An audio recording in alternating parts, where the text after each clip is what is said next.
I'm Everett Radford, 43 years old, and for 21 years I did work I have never once explained to my own family. For most of that time and for years after I came home, I let the people I love believe I was a man who could not hold a job, who leaned on his parents, who never amounted to much. It was easier than the truth, and I told myself the silence was a kindness. But at my little brother's tuxedo fitting, in front of a room full of his friends, a stranger saw something on my arm that I had spent my whole life keeping covered, and the choice was taken out of my hands. Have you ever been underestimated by the very people who should have known you best? If so, tell me your story in the comments. You are not alone. Before I get into what happened, let me know where you are tuning in from. And if you have ever had to hold your dignity quietly while someone you love got you completely wrong, hit that like button and subscribe. I was on my parents' roof the day my brother told the family I was a drain on it. It was the second week of July, and the shingles were hot enough to leave a mark through my gloves. I had been up there since a little after 7 that morning, tearing off the old asphalt in strips and stacking the good plywood to reuse. My father could not climb a ladder anymore. His knees had gone the way knees go when a man spends 40 years standing on concrete floors. So the roof was mine, the way most of the fixing had been mine for a while. My phone buzzed against the flashing near the chimney. A group text. My brother Blake, all capital letters and 3 exclamation points, telling 26 relatives that he was getting married in the fall. Cassidy said yes. Best day of my life. That kind of thing. I texted back that I was happy for him, because I was, and I went back to the roof. Down in the yard, my mother came out with a pitcher of iced tea and shaded her eyes to look up at me. She did not ask me to come down and rest. She had stopped asking that a long time ago, because I never did. She just set the pitcher on the railing where I could reach it, and she said in the careful voice she used with me that it was nice of me to help out, and that I did not have to do everything. I told her I did not mind. That was true. There is a peace in a small finishable task. You start with a broken thing and you end with a fixed thing, and nobody dies in between. After the life I had, that kind of arithmetic is a gift. Let me back up. My name is Everett Radford. Most people who knew me a long time ago called me Rhett. I am 43 years old. I grew up in a small city in the middle of the country, the kind of place where the same 4 last names show up on the Little League rosters and the church bulletins and the headstones. I left it at 18 and I came back at 39, and in between I did work I have never explained to my family, and by the time I came home, they had already decided what the silence meant. They decided it meant failure. I let them. My brother is 9 years younger than I am. When Blake was 6 and I was 15, I walked him to school every morning, because our father left for the plant before sunup and our mother worked the early shift at the hospital. I tied his shoes on the corner of Vine and 6th because he never learned the bunny ears trick and he was too proud to ask his teacher. I carried his backpack when he said his stomach hurt, which was most Mondays. I covered for him when he broke the neighbor's window and told a story about it, and I made him go back and tell the truth, and then I paid for the glass out of my paper route money so our parents would not have to. I say all this not to make myself sound good. I say it because it is the shape of the thing. From the beginning, I gave and he took, and neither of us thought of it as a ledger. It was just how the two of us fit. I was the steady one. He was the bright one. Our mother used to say it like a blessing over both of us. Everett will keep his feet. Blake will go far. Then I turned 18 and I enlisted, and my brother, who was 9, decided that I had left him. I remember the morning I shipped out. My father shook my hand and could not look at me because he was proud in a way he did not have words for. My mother held the screen door and cried without making noise. And Blake stood on the porch in his pajama shirt and said, "So you're just leaving us." Like I had chosen strangers over him. I did not have the language then to tell a 9-year-old that leaving and abandoning are different things. So I just told him I would write. I did write. He rarely wrote back. And when he got older, he stopped opening the letters. And by the time he was a teenager, the story had hardened into something he believed, that his big brother went away and never really came back right. The truth is more complicated, and I chose not to tell it. And a choice like that has a long tail. There is one memory from those early years I have never been able to put down, and I think about it more now than I used to. Blake was 7. Our father had been laid off that winter when the second plant closed, and for about 5 months the house ran lean in a way children can feel, even when the adults try to hide it. There was a night that January when the furnace went out, and my father stood in the basement in his coat with a flashlight and a manual, and I stood next to him holding the light, and neither of us could make it catch. We ended up moving all four of us into the living room and running the old kerosene heater and sleeping in a pile under every blanket in the house. Blake thought it was the greatest adventure of his life. He did not understand that our mother lay awake all night doing math.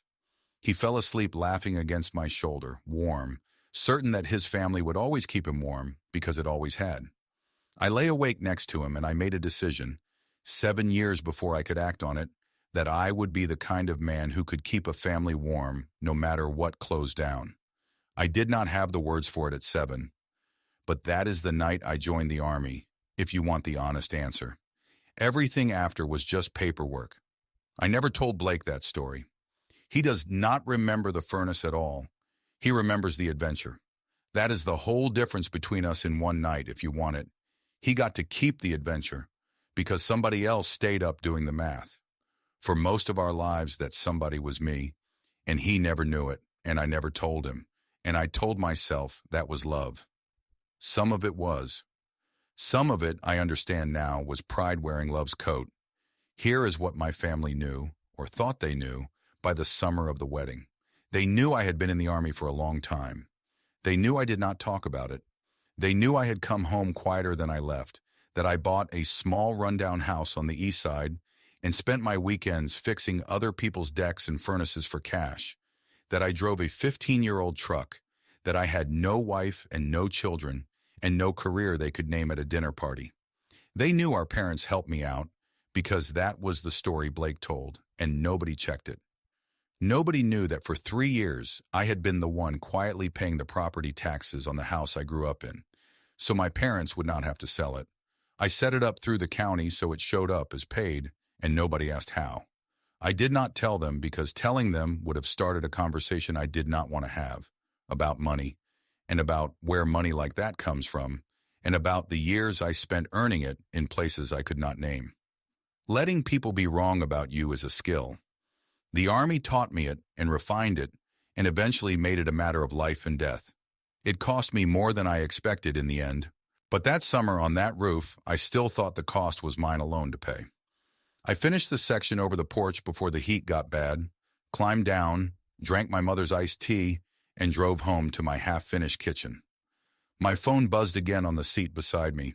Blake, in the group text, answering an aunt who had asked whether I would be in the wedding. "We'll find something for Everett to do," he wrote. I read it at a stoplight. Then the light turned green, and I drove on, because that is what you do. The engagement dinner was at a steakhouse downtown, the kind with cloth napkins and a wine list thick enough to prop a door. Cassidy's parents were paying. That mattered to Blake more than he would ever admit. I wore the one sport coat I own, a gray one, a little tight in the shoulders because my shoulders are not built for sport coats. I got there early, because I am always early, and I helped the hostess move 2 tables together for our party before anyone else arrived. Old habit. You walk into a room and you read it and you fix the thing that is about to go wrong. Cassidy arrived with her parents. She was warmer than I expected, warmer than Blake deserved, honestly. She shook my hand with both of hers and said she had heard so much about me, which was a kind lie because I could see in her face that she had heard almost nothing about me, and what she had heard did not match the man in front of her. Her father was a cardiologist. Her mother ran a foundation. They were polished, easy people, the kind who fill silences smoothly, and Blake worked very hard all night to be one of them. When it was my turn to be introduced, Blake put a hand on my shoulder and said, "This is my brother Everett. He is between things right now." Then he steered the conversation somewhere else before I could answer, which was the point. A little later, when we were both at the bar waiting for drinks, Blake leaned in close and said, "Lo, just do not talk about the Army stuff tonight, okay? It gets weird. People do not know what to say." I told him that was fine. It was fine. I had no intention of talking about the Army. I have spent 2 decades not talking about the Army. He was asking me for something I had already given him for free his whole life. But I want to be honest about the small thing that happened in me at the bar. It was not anger. It was closer to tiredness. There is a specific tiredness that comes from being managed by someone who thinks he is managing a lesser man. I had been managed by better men than my brother, men who could actually see me, and even that wore on the soul. Being managed by a brother who could not see me at all was a different weight. I carried it back to the table and I sat down, and I fixed the wobbling table leg with a folded coaster while everyone else looked at the menus, and Cassidy watched me do it. She did not say anything. She just watched and filed it away. The next week, Blake called me and asked, in a roundabout way that took 10 minutes, whether I could help with the wedding costs. Not a lot. Just, if I had anything. I said I would help. I always help. 3 days after that, my mother told me on the phone gently that Blake had said something at Sunday dinner about how it was a shame I never contributed to the family, financially, given everything Mom and Dad had done for me. She told me because she wanted to know if I was okay. She did not tell me to defend me. It did not occur to her that there was anything to defend. I said I was fine, Mom. I said Blake was stressed about the wedding. I did not tell her that I had paid the taxes on the house she was standing in when she said it. I have been left out of harder rooms than a family dinner. I know how to lose an argument I could win. It is one of the few things I am genuinely good at anymore. There was a stretch about 10 days before the wedding when Blake nearly left me out of the wedding party entirely. I heard about it secondhand, the way you hear about most things in a family. He had a full complement of groomsmen already, college friends and work friends, and Cassidy's brother, and there was no natural slot for me. My mother put her foot down. She told him that if his own brother was not standing up with him, she would have something to say about it in front of Cassidy's parents. So Blake found me a slot. He called and told me like he was doing me a favor, and I said thank you, because in his mind, he was. The only person in that whole run-up who treated me like a person was Cassidy. She came by my house once, alone, to drop off a box of my mother's serving dishes that had migrated to Blake's apartment. She stood in my gutted kitchen and looked around at the studs and the new wiring I had run myself, and she asked, not as small talk, what I had done in the Army. I gave her the answer I give everyone. I said I was in for a long time, mostly overseas, and that it was a while ago now, and that I was glad to be home fixing things that stayed fixed. She looked at me for a second longer than the answer deserved. Then she said, okay. In a way, that meant she knew there was a door there, and she was choosing not to push it. I appreciated that more than I could say. My brother had built a version of me he could stand next to at his wedding. A harmless version. A between-things version. A version whose silence meant he had nothing to say. I decided to let him keep it. For one more week. I owed him that much, I told myself. For the shoes on the corner of Vine and 6th, for the window glass, for all the mornings. I was wrong about owing him, but I did not know that yet. The tuxedo fitting was 6 days before the wedding, at a shop downtown called Sorokin & Son, run by a tailor named Neil Sorokin, who had been fitting suits in that city since before I enlisted. It smelled like steam and chalk and the particular dust of good wool. There were mirrors on 3 walls and a low platform in the center, and the groomsmen stood around it in various states of undress, drinking beer out of bottles Blake had brought in a cooler. There were 6 of them. College friends, 2 guys from Blake's office, Cassidy's younger brother, and the best man, a man named Deacon Pryor, whom I had not met. Deacon was younger than me, early 30s, built lean and quiet, in a way I recognized before I could have told you why. He stood a little apart from the noise. He held his beer but did not drink much of it. When one of the office guys told a loud story, Deacon smiled at the right moments and watched the door out of the corner of his eye. I clocked all of that without meaning to. You do not turn it off just because you come home. I was last to be fitted because I was last in every line at that wedding by design. Neil had me step up on the platform and he started on the jacket, marking the shoulders, and Blake, 3 beers in and playing to the room, decided I was the entertainment. It started small, a joke about my truck in the parking lot, how it lowered the property value of the whole block. The groomsmen laughed. Then a joke about the borrowed suit, how at least the Army taught me to shine shoes, even if it did not teach me anything you could put on a resume. More laughing. I stood still on the platform and let Neil work and said nothing, because saying nothing was the fastest way through. Blake took my silence as permission.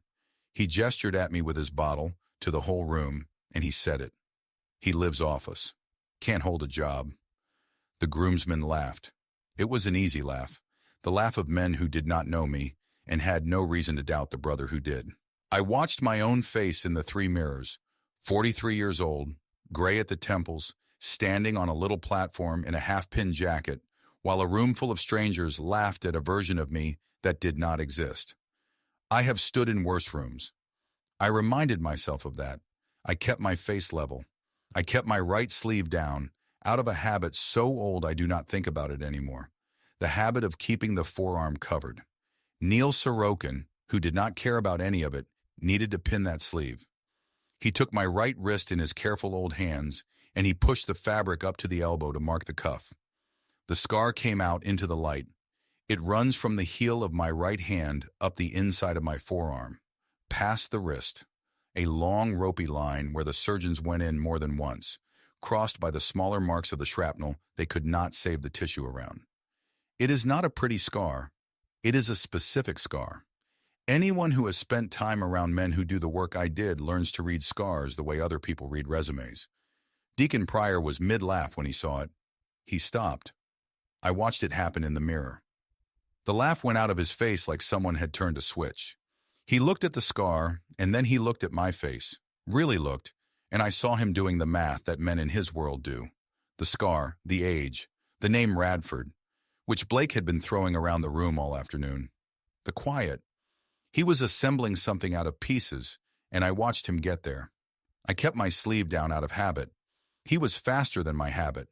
He set his beer down on Neil's cutting table without looking at it. And then, in a room where every other man was slouched and laughing, Deacon Pryor stood up straight. Nobody else understood it. Blake certainly did not. He was still riding the high of his own joke, looking around for the next laugh, and he saw his best man standing there, rigid and pale, and he said, half grinning, "What's his problem?" Deacon did not answer him. Deacon looked at me and started to say something, and then stopped himself. The way you stop yourself when you are not sure of protocol, when the situation is bigger than your ability to read it on the spot. He excused himself instead. He stepped out into the hallway that led to the back of the shop, and he took out his phone, and he put it to his ear, and he dropped his voice below the noise. The room did not know what had changed, but it felt it. That is the thing people never believe until they see it. A room can change temperature without anyone understanding why. The groomsmen's laughter got a little thinner. One of them asked if everything was okay. Blake said, sure, and tried to restart the energy, and it would not restart, because the best man was in the hallway, talking low into a phone with his back to the room and his spine like a flagpole. I stood on the platform and let Neil finish the sleeve. My heart rate did not change. I want to be honest about that, because I think people expect a moment like this to feel like triumph. It did not. It felt like weather. Something was coming, and I could not stop it, and I had learned a long time ago that you do not waste energy on the weather. Blake caught my eye in the mirror. For the first time all afternoon, he looked at me and did not know what he was looking at, and I felt, underneath everything, a small and unwelcome pity for my brother, who had spent 3 beers and 20 years building a story, and who was about to watch it come apart in a tailor shop in front of everyone he was trying to impress. 20 minutes later, a car stopped outside. It was a plain dark sedan, the kind that does not advertise itself, and it parked at the curb directly in front of Sorokin and Son, and 2 doors opened at once. My brother heard the car before he understood it. He turned toward the front window, and then he turned back to me, and he looked at me like I had done something to him. The man who came through the door of that tailor shop was Major General Cormac Dunleavy, and the last time I had seen him, he had pinned a decoration on my chest in a room with no windows, and told me he was sorry it could not be done in daylight. He was in civilian clothes, a collared shirt and slacks, because he had come straight from wherever he had been. He was 55 now, grayer than I remembered, but he carried the same stillness he always had, the stillness of a man who has never once needed to raise his voice to end a conversation. Behind him came a second man I knew better than I know most of my own family. Tuck Ellery, 44 years old, built like a fire plug, with a face that had been broken and reset more than once. My old teammate. The only man alive who had been on the ridge with me and walked off it. The groomsmen did not know who these men were, but they knew authority when it walked into a room, the way animals know weather, and they went quiet. Dunleavy found me on the platform in the half-pin jacket. He crossed the shop and he stopped a respectful distance away, and he did something that rearranged that room permanently. He came to attention slightly, the way a man does when the reflex is older than the civilian clothes, and he said quietly, so that it was not a performance, but was somehow louder than anything Blake had said all day, "Sergeant Major." I said, "General." He said, "Deacon called me. I was an hour out, up at the post for a conference. He said he thought it was you and he did not know what to do. I told him to stand by and I got in the car." He looked around the shop then, at the beer bottles and the mirrors and the mortified groomsmen, and something moved across his face that I can only describe as protectiveness. Then he looked back at me and he said, "I was not going to not come." I want to describe what my brother's face was doing during this, because I have thought about it many times since. Blake had gone white, not the theatrical white of a movie. The real thing, the blood leaving the face of a man whose understanding of the world is being rewritten in real time, and who cannot make it stop. He looked at the general. He looked at Tuck. He looked at Deacon, his own best man, standing at rigid attention by the cutting table. And he looked at me, on the platform, in the borrowed suit, the brother who lived off mom and dad and could not hold a job. He said in a small voice, "I do not understand." Cassidy's brother, who was standing nearest to me, said quietly, "Sir, who is he?" He was asking Dunleavy. He did not even think to ask me. Dunleavy looked at the kid and then he looked at me, and he asked me with his eyes whether he had permission. I gave him a small nod because there is a point past which silence stops protecting people and starts insulting them, and we had passed it. The general said, "This is Sergeant Major Everett Radford, United States Army, retired. He served 21 years, most of them in a unit I'm not going to name, in a tuxedo shop." He then said a single sentence about the ridge, a short one, the theater and the year, and the fact that a number of men came home who would not have. He did not use the word hero because men like Dunleavy do not use that word. He did not need to. The word filled the room anyway, from the corners. Nobody laughed after that. What I remember most clearly about those few minutes is the small mechanical things, the way you do.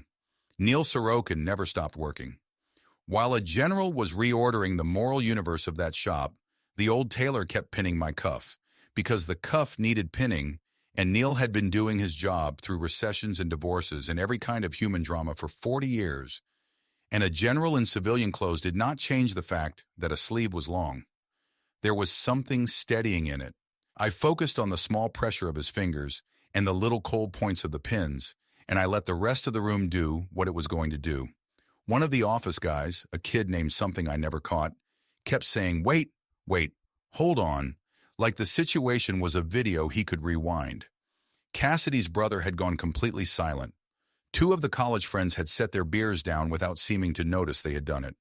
And Blake stood in the middle of all of it, in his own half-pin tuxedo, the groom, the bright one, the one who was going far, and he had never in his life looked smaller to me. And I want to tell you, I felt vindicated, because that is the clean version. But the true version is that I felt sorry for him, and I hated that I felt sorry for him, because feeling sorry for him was a habit too, and I was so tired of my habits. Tuck came over to me while the general was talking to the groomsmen, and he stood next to the platform and looked up at me in the mirrors, and he grinned his broken grin, and he said, "Nice suit." I said, "It is not mine." He said, "None of them ever are." Then his grin softened and he looked around the shop, at my family, at the strangers, and he said the thing quietly, just to me. "You never told them about the ridge." "No," I said. "Some things you carry so the people you love do not have to." Tuck nodded slowly. He understood that better than anyone. He had his own version of it in his own family, 2 states away. We all did.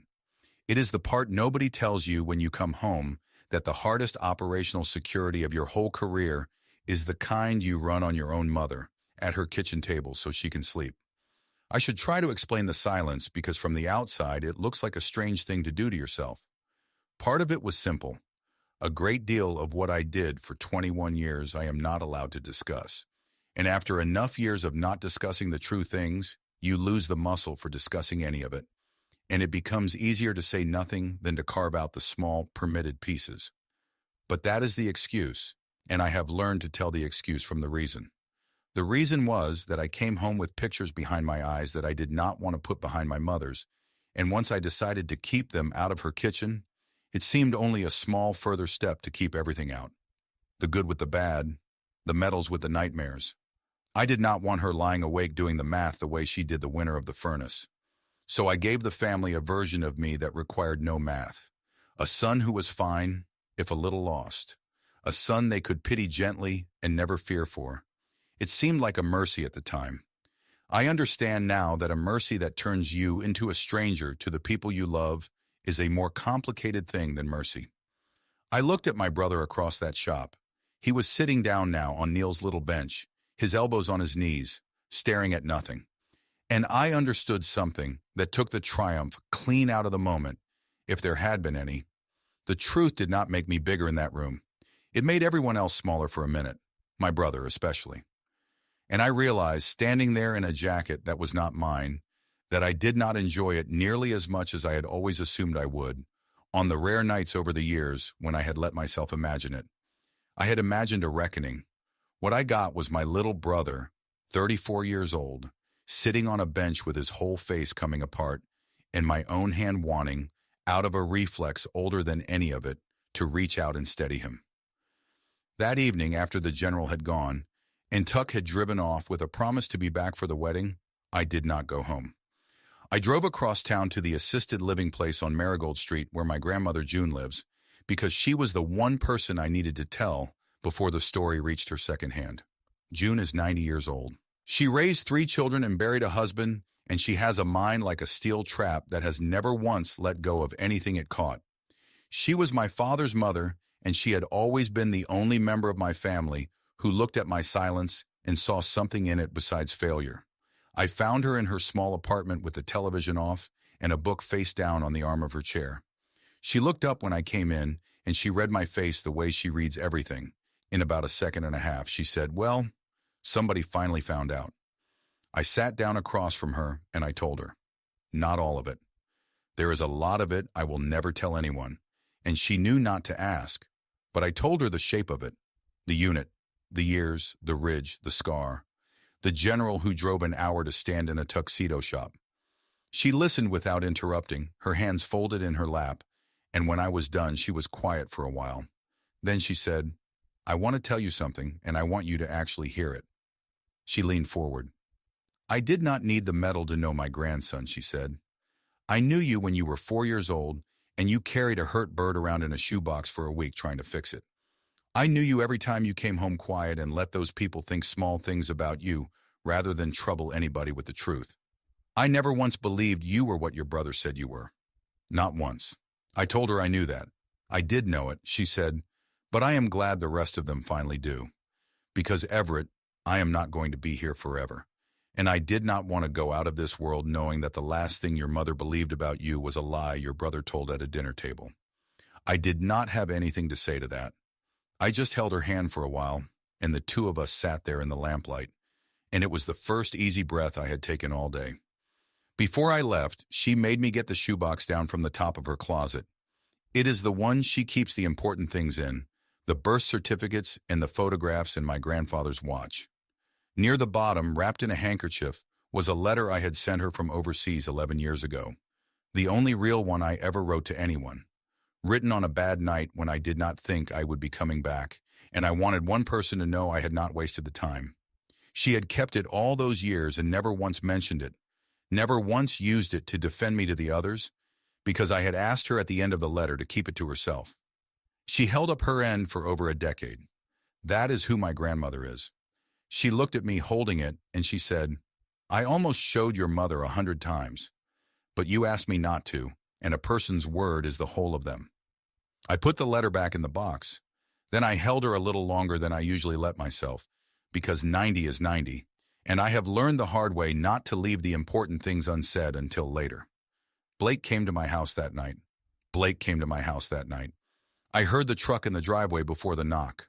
I opened the door and he was standing there in the porch light, looking like he had aged 5 years since the fitting. He came in and stood in my gutted kitchen among the studs and the new wiring, and for a minute he could not decide which man he wanted to be. He tried apology first. He said he was sorry, he had no idea. Why did nobody tell him? Then, because apology is hard and blame is easy, he swung the other way. He said, "Why did you not tell me? Do you know how I looked? In front of Cassidy's family? In front of my own best man? You let me stand there and say those things and you knew. You made me look like an idiot." I let him get it all out. Then I said the truest thing I had said to my brother in 20 years. "I did not make you say it, Blake. You said it. I just stopped catching it before it hit the floor." He did not understand at first. I told him. I told him that for my whole life, and for most of his, I had caught the things he dropped before they could hurt him. The window glass, the stories, the times he needed money and the times he needed cover.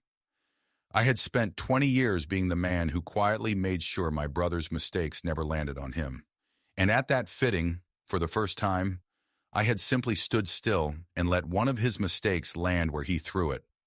"That is not revenge," I told him. "That is just me stopping doing your work for you." He sat down on an overturned bucket, because I do not have kitchen chairs yet, and he put his head in his hands. He said, "Everybody is going to know. Cassidy's dad already called. He asked me very politely whether I had known who my brother was when I said those things. I did not know how to answer him. I told Blake that he could not manage his way out of this one, that there was no version of the story he could tell that would fix it, because for once the problem was not the story. The problem was the thing the story had been hiding, which was how he actually treated the person who had loved him longest. I would not help him spin it. I would not stand up at his wedding and perform the hero so that his friends would think better of him. And I would not stand up and perform the wounded brother so that they would think worse of him. I was done performing either one. He asked me what I wanted from him then. It was an honest question, maybe the first honest question he had asked me since he was a boy. I told him I did not want anything from him. I wanted him to figure out, on his own, what he wanted to be now that he could not be the successful brother of a failure anymore. He left around midnight. An hour later, my father's car pulled into the driveway. Marshall Radford is 71 years old, and he has never been a man of many words.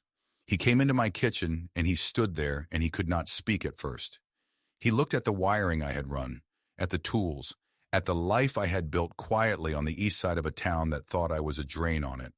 And then my father, who shook my hand the day I left and could not look at me because he was too proud, sat down on my second overturned bucket, and he cried. He said he was sorry. He said he should have asked me all those years, instead of letting Blake's story become the family story because it was easier. He said he had been a coward about his own son. I built a lot of things by then. Decks, furnaces, whole rooms. That night in my kitchen was the hardest thing I ever let stand unfixed, because there was no fixing it. There was only sitting with my father while he grieved the years, and letting him. The wedding was 5 days away, and in those 5 days, I watched my brother's understanding of himself come apart and start, slowly, to rebuild into something better. Cassidy came to see me 2 days after the fitting. She sat on my porch steps because the kitchen still had no chairs, and she was direct in the way I had come to like about her.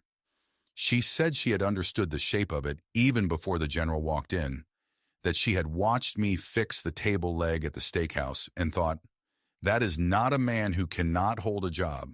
That is a man who has held things I cannot imagine. Then she said the thing I did not expect. She asked me not to disappear. She said, I know Blake. He is going to want you to make yourself small at this wedding so he does not have to feel what he is feeling. He is going to want you to laugh it off and let him off the hook and let everything go back to the way it was. And she looked at me very seriously and she said, please do not do that. He does not need you to shrink. He needs to grow. Do not do his shrinking for him. He has been letting you do his hard things his whole life, and it has made him a smaller man than he could be. Stop. I told her she was going to be good for my brother. She said she hoped so, but that some of it was on him. Some of it was already happening to him whether he wanted it or not. I heard again secondhand that the call with Cassidy's father had gone badly. Not cruelly, just clearly. The man had recalibrated, and Blake could feel himself being seen accurately for the first time, and it was a hard thing to feel at 34. The respect Blake had spent his whole adult life chasing from polished, successful people had turned out to be sitting, the entire time, in the brother he had built his whole identity on looking down at. Deacon Pryor came by too, on his own, off duty, in jeans and a plain shirt. He stood on my porch and apologized for the disruption at the fitting, which was not his to apologize for, and I told him so. Then he told me awkwardly, because young men are awkward about this, what the ridge meant to the guys coming up behind me. He said my name got said in the schoolhouse. He said there were young rangers who did not know my face but knew the story. The way you know a story that is used to explain a standard. You are a story we tell to explain the standard, Sergeant Major, he said. I told him I would rather just be a guy fixing a house. I meant it. Being a legend is uncomfortable when you are the legend, because you know all the parts the story leaves out, the fear and the luck, and the men who did everything right and did not come home anyway. But I could see it mattered to Deacon to say it, so I let him say it, and I thanked him, and I meant that too. Before he left, Deacon asked me one more thing, and it stayed with me. He asked how I did it, not the ridge. He gestured around at my street, my truck, my quiet life on the east side of a town that thought I was nothing, and he asked how I came home from all of it and let people believe I was less than I was, day after day, without it eating me alive. He was young enough that he still thought recognition was the thing that kept a man upright. A lot of us think that at his age. Some of us never stop thinking it, and it hollows us out slowly, chasing rooms that will stand up when we walk in. I told him the truth, which is the only useful thing I have to give anybody anymore. I said that a man who needs the room to know who he is has already lost the argument because he has agreed to let the room decide. I said the work is the work whether or not anybody claps. I said I sleep fine most nights because I know what I did and I know what it cost, and I do not need a single other person to sign off on it. And then I told him the part I do not usually say out loud, that I had gotten it partly wrong anyway, that there is a difference between not needing the room and hiding from the people who love you, and that I had crossed that line years ago and was only now finding my way back. He nodded like a man filing something away for a long time from now. I hope he uses it before he needs it as badly as I did. The change in Blake when it started was small and clumsy and real. He called our mother not to manage her feelings, but to ask her about things he had never asked. He wanted to know when I had started paying the taxes on the house because she had finally put that together and it had shaken her. He wanted to know what else he had missed. And then he called me, not to apologize again and not to blame. He called and he asked me a question about my life, an actual question, and then he did the thing I had not heard him do since he was 6 years old and asked me why the sky was the color it was. He waited for the answer. For the first time since he was a boy, my brother asked me a question and actually waited to hear what I would say. It is a small thing. I know it is a small thing. But if you have ever loved someone who only ever waited for their own turn to talk, you know it is not a small thing at all. 3 days before the wedding, Blake asked me to help him with his vows. He came to the house in the evening with a legal pad and a pen, and the look of a man who had been staring at a blank page for a long time. He sat on the good bucket, the one with the towel over it now, and he told me that everything he had written sounded like somebody else, like the man he had been pretending to be. He said he wanted to say something true about family, and he did not know how, because he had spent so long saying things that were not true about the one member of it who mattered most. He asked me to help him, and then quietly, he asked me something bigger. He asked me to be more than a body in the wedding party. He said he did not want me standing at the end of the line because Mom made him include me. He wanted me next to him. He wanted the brother who had walked him to school to stand up with him when he got married. I want to be careful here because this is the part where the easy version of the story would have me say yes to everything and everyone would cry and the music would come up. That is not what happened because that is not how trust works. I set terms. I told him yes, I would stand up with him. I would stand next to him, and I would be glad to. But I told him what I would not do. I would not wear my medals to his wedding. I would not let anyone give a speech about the Ridge. I would not be trotted out as evidence to Cassidy's family that the Radfords were more impressive than they had thought. I would come as his brother, not as his credibility. I said, I'll stand up with you. I won't be your credibility. Those are different jobs. He understood. To his real credit, he understood, and he did not argue. And something in his face told me he understood why the distinction mattered, which was more than I expected. The next morning, the two of us fixed the sagging gutter on our parents' garage.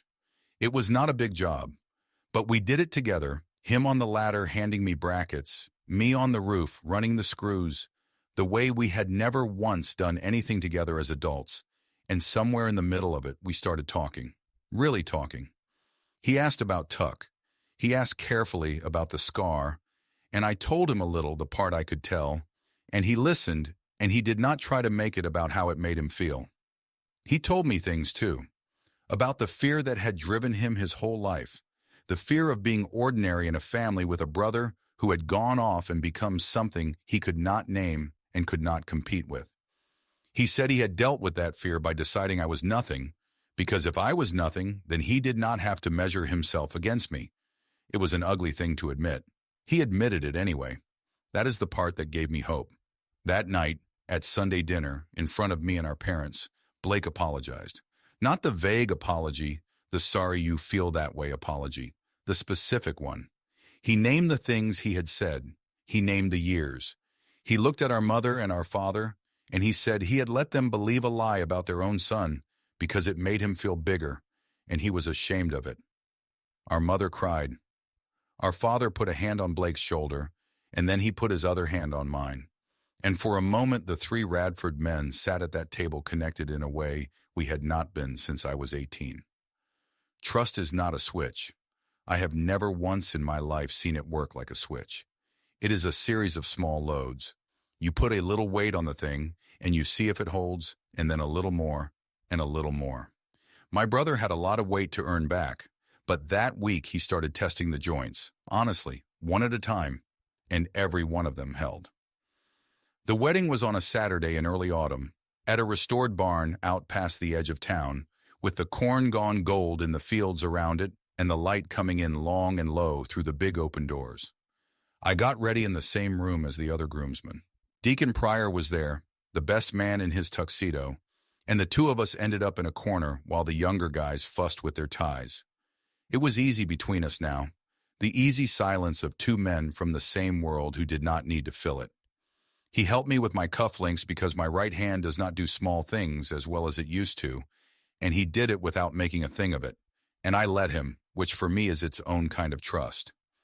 Blake was nervous the way grooms are nervous. When we lined up to walk out, I was beside him, not at the end of the line. He kept flexing his hands, the old nervous habit he has had since he was small. And at the doors, just before we walked, his right hand was shaking. I reached over and I steadied it. Just for a second. The same hand I had held on the corner of Vine and 6 when he was 6 years old and could not tie his shoes. He looked at me, and he did not say anything, and he did not need to. Some things do not need saying. We walked out together into the gold light. The ceremony was good. Cassidy was radiant, and my brother, when he said his vows, said something true about family that he had written himself, and I watched Cassidy's parents watch him say it. And I saw them see him more clearly than they had before, not because of me, but because he had finally decided to be a man worth seeing. The reception was in the barn, with the tables under strings of warm lights and the big doors open to the dark fields. I found a job almost immediately, because I always find a job.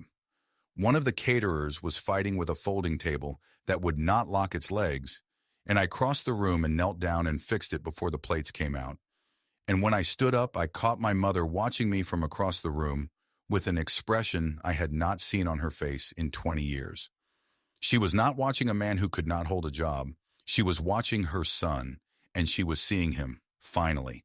And she pressed her hand flat against her chest, the way she does when something is too big for her to hold.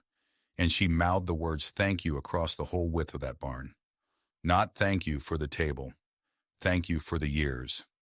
I gave her a small nod, and I had to look at the floor for a second, because a man can hold together through a great deal and still come undone at his mother, finally seeing him across a room full of light. At the reception, Cassidy's father found me. He did not ask me a single question about the Army. He shook my hand and he thanked me. He said, "My daughter married a good man, and I think a lot of the good in him came from you, and I did not understand that until this week." I told him that Blake had made himself into who he was choosing to be, and that I could not take credit for it. He said, "Maybe, but you laid the floor he is standing on." And then he went to go dance with his wife, and I stood there holding a glass I was not going to drink, feeling something I did not have a word for. Then Blake stood up to give his toast. I braced for it a little. Part of me still expected him to use the moment, to tell the room who his brother really was, to turn the wedding into the reveal, to cash in the truth for the admiration he had always wanted. I had asked him not to, and I trusted him, but old habits of expectation die hard. He did not do it. He stood up with his glass, and he thanked everyone for coming, and then he talked about family. He said that he had grown up believing he was the one going somewhere, and that it had taken him until this week, at 34 years old, to understand that the person who had actually held his family up, quietly for his entire life, without ever once asking for credit, was his big brother. He did not say the word Army. He did not say the word medal or the word ridge or any of the words that would have made it about my service. He kept his promise. He just told the truth about who I had been to him as a brother since he was small. He raised his glass to me, and for once he was not performing. He was just telling the truth. I had spent 20 years being recognized by strangers. Salutes, citations, a general driving an hour to stand in a tailor's shop. And I understood, sitting at that table in the gold light with the corn going dark in the fields outside, that none of it had ever reached the place that my brother's toast reached. I had been recognized my whole adult life. I had never once, until that moment, been known by my own brother. That was the medal I actually wanted. I just had not known it had a name. It is autumn now, months on, and the family we have is smaller than the one in the old photographs and truer than the one we pretended to be. My house is finished. The kitchen has chairs in it, real ones, 4 of them, and on Sundays they are usually full. Blake comes over, and he does not come to perform, and he does not come to be managed or to manage. He comes in work clothes most weeks, and he helps me with whatever I am fixing, and he is not good at it, and he does not pretend to be, and that is its own kind of progress. He hands me the wrong tool, and I tell him it is the wrong tool, and he laughs. And it is the most ordinary thing in the world, and I treasure it more than I can say. My grandmother June comes to dinner when her health allows it. She sits at the head of my new table and looks around at all of us with the satisfaction of a woman who was right about something for 40 years and finally got to see everyone else catch up. My father says grace, and last Sunday, for the first time, he named it out loud. He thanked God for the son who held things up when no one was looking, and he looked at me when he said it, and my mother reached over and held my hand across the table, and nobody laughed, and nobody was performing, and it was just true. After dinner, Tuck called from 2 states away, the way he does, and the 2 of us talked for a while about nothing, which is what men like us talk about when we are actually saying everything. He is doing all right. Some weeks are harder than others. We keep each other's numbers close for the hard weeks. That is its own quiet medal, the men who will pick up at 3 in the morning, and I do not take it for granted. I have thought a lot these past months about the difference between being seen and being known. For most of my life, I chose to be unseen by the people closest to me. I told myself it was to protect them, and some of it was. A mother should not have to carry the pictures I carry, but somewhere in there, the protecting turned into hiding, and the hiding let a lie grow, and the lie was not just about me. It became something my whole family built their idea of themselves around. My brother built his identity on my supposed failure. My parents built their peace on a story that let them off the hook. The lie about me became a lie they were all living inside, and my silence had helped pour the foundation. The truth, when it finally came, in a tailor's shop, from a young ranger who saw a scar, did not just set me free. it set them free too. And that, I think, is the part I got wrong for 20 years. I thought my silence was a gift I was giving them. Some of it was. But a lie about a person you love is never really a kindness, no matter how good the reasons. Because sooner or later, the people who love you deserve to love the real you, and not the safe cartoon you let them settle for. So here is what I would say to you if you have ever been the one your family got wrong. If your people have you wrong, and you have the strength to be patient, then be patient, because patience is not weakness and dignity is not silence forever. But do not let a lie about you harden into a lie they build their whole lives on. When the moment comes, and it will come, let the truth out gently and let it set them free too. The strongest thing I ever did was not on any ridge. It was letting my father cry in my kitchen and letting my brother earn his way back and learning at 43 years old to be known. I never needed the room to stand. Generals had stood for me. Rooms had gone silent for me. None of it was what I wanted. What I wanted was for my brother to sit down beside me and see me. In the end, he did. That was enough. That was everything. Thank you for staying with me to the end of this one. I know it was a long story, but some stories take their time because the truth in them took years to surface. If it meant something to you, please hit like, subscribe, and leave a comment because it genuinely helps these stories reach the people who need them. Let me ask you a few things about this one. Was I wrong to stay silent for so long? Or do you understand why a man keeps his hardest years out of his mother's kitchen? Have you ever had a brother or a family member build their whole idea of themselves on getting you wrong? And when the truth finally came out, did it set your family free the way it eventually set mine? Tell me below. I read everyone, and I will be right here for the next story.